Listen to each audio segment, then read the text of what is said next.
Hello, everyone. Thanks for joining me. My name is Kathy Baldridge, and I am the president of the Louisiana Association of Nurse Practitioners. The organization was started in 1991, so in less than 6 months, it'll be 30 years old, going strong.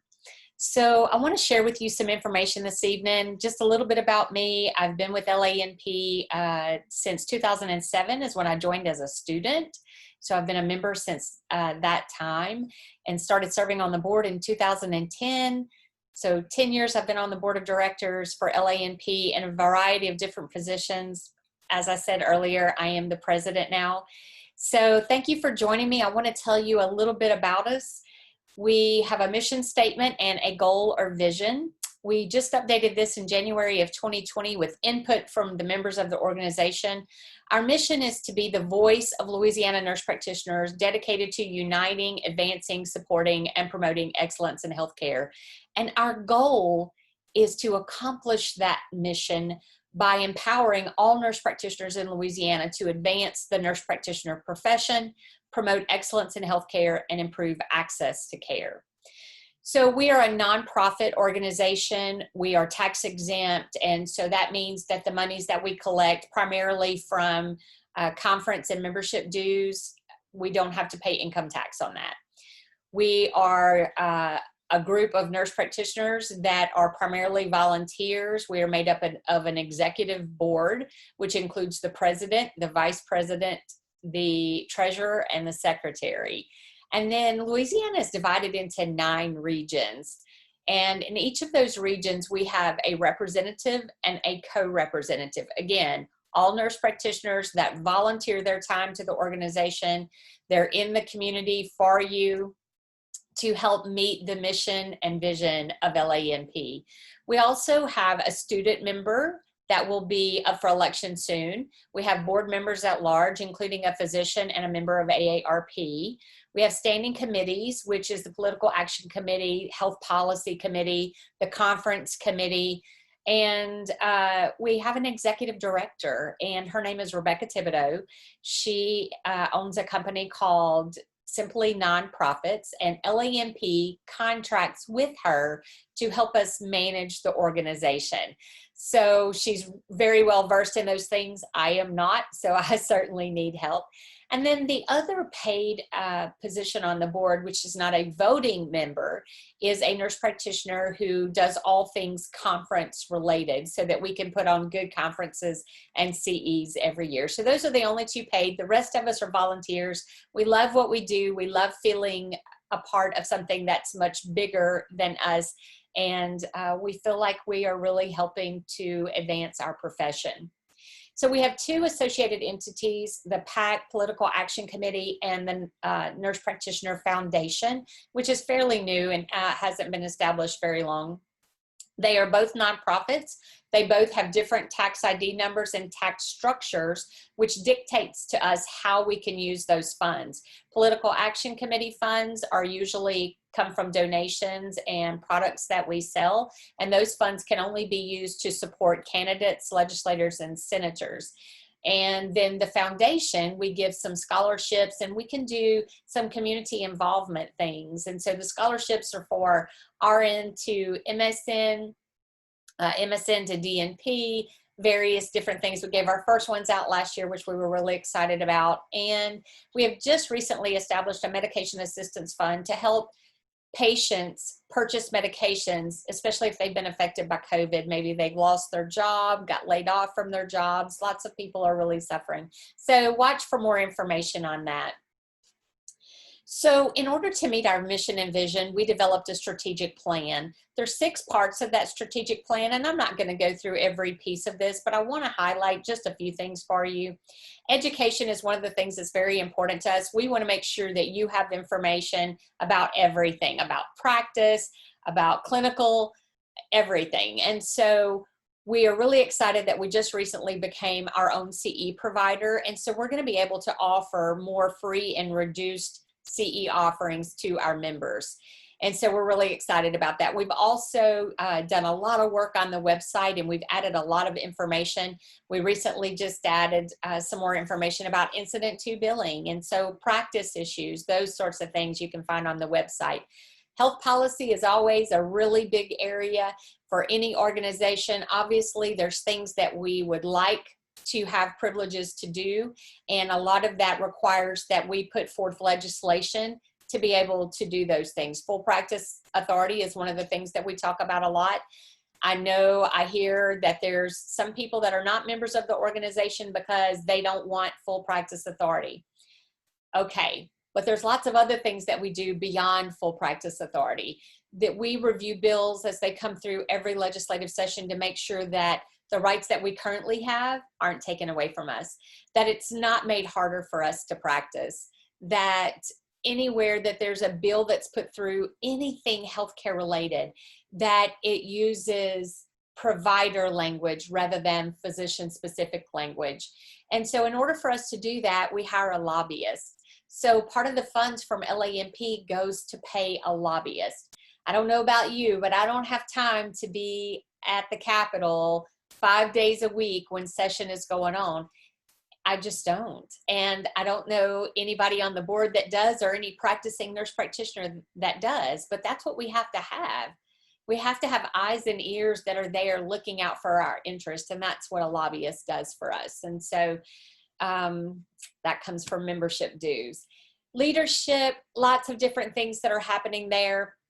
Mentorship, we're developing more preceptor rules and regulations. We are making sure that nurse practitioner leaders are sitting on various committees that have recently been appointed by the governor, and they are helping to propel advanced practice registered nurses in Louisiana so that we can improve access to care and reduce health disparities in Louisiana. Marketing, one of the greatest things that I think we've done recently is we developed a couple of educational videos about nurse practitioners, one about health disparities. You can access those on accesstocarelouisiana.org, which is a website that we've put up. It's got great information about healthcare in Louisiana, about how we can improve that healthcare and access to care, and about nurse practitioners. So that in itself is a marketing tool. Membership, we're going to talk a little bit more about in just a minute. And organizational structure, really working hard to improve communication to make sure that you guys know everything that I know and putting it out there. We have weekly emails that go out every Friday with hot topics, whatever's happening at the time. And that goes to members only. We have quarterly newsletters that go out every quarter, and I'm really excited about the one that just came out the 1st of July, because we highlighted some great nurse practitioner leaders across Louisiana. So if you're not a member, you're missing out on lots of information there. And, we're just trying to be really accountable and responsive to our membership base. So really working on organizational things there, and developing leadership skills and more communication. This is one of my favorite quotes, and I think it is so applicable to a membership organization. The power of one, if fearless and focused, is formidable, but the power of many working together is better. So part of what this video is about is to recruit members. If you're a member and you're watching, thank you. Thank you for hanging with us. Thank you for adding your voice to ours. Thank you for your willingness to promote your profession that you chose to go into. If you're not a member, I hope that at the end of this, you consider to join us. If you don't consider to join us, I hope that you at least reach out to me and have a conversation, because I want to hear from you. One of the examples that I use about our voices all together is thinking about a football stadium. As you can see, I have on a football jersey. That was for work today, and I just did not change. So it wasn't like really planned, but here it is. So Drew Brees jersey. In a football stadium, you have a conglomeration of fans. And when they are cheering for their team, their voices are formidable. They break sound barriers sometimes because all their voices are united. If a team was playing and only one person is sitting in the stand, I can cheer them on until my heart fails. It's not going to make a ripple. I can have 25 of my friends sitting with me and we can cheer until our heart fails, and it's going to be better. It's not going to be great. And let me tell you what, if we get the almost 5,000 nurse practitioners in the state of Louisiana, all members of this organization, and all of our voices added together, we are going to be formidable. You can decide not to join us, but I'm telling you, it is part of your professional responsibility to belong to your membership organization. One of the things that I really do admire about our physician colleagues is that when they graduate from med school, there is absolutely no question that they're going to belong to their professional organization and that they're going to contribute to their political action committee. No question about it. They all belong, they all contribute, because they know and they've been taught that it's really important to the advancement of their profession and to keeping their profession active and solvent. And so as nurse practitioners, we need to recognize that professional responsibility. We're not always going to agree on every single issue, and that's okay. We're going to agree on most of them. And again, reach out to me, have conversations with me about those issues that we don't agree on, because there may be information that you don't have that I can share with you, and I'll certainly be happy to do that. So please don't let one little issue or one big issue, if you think it is, stop you from joining your professional organization, because I guarantee you we have more things in common than not. Here's 10 reasons why you should belong to your professional organization. I highlighted number 9 because to me it's just so important. There is strength in numbers. One of the examples that I use a lot when I'm talking is the trees in the redwood forest. Those trees are massive, massive trees. But do you know that their root system only goes about 6 foot deep? That is not a stable enough root system to be able to hold that massive tree up. But you know what happens? Because they're in groves and their roots interlink with each other, and that's what makes them stronger, and that's what helps them to stand in all of their majesty. And that's exactly what we need in our profession. That's exactly what we need to make sure that our profession hangs on to all of the liberties that we've won in this past 30 years that LANP has been active, and that we do advance our profession in the world to come. So as a member, you do get certain benefits. You get certain benefits. I've already talked about a few of them, but you get to attend all the board meetings that we have. A lot of them have been virtual lately, and we post those on the website, and you're certainly welcome to join and listen in. You get to vote on bylaws, so you get to have a really active part in the inner workings of the organization. Elect board members, and we have an election that's going to be coming up very soon.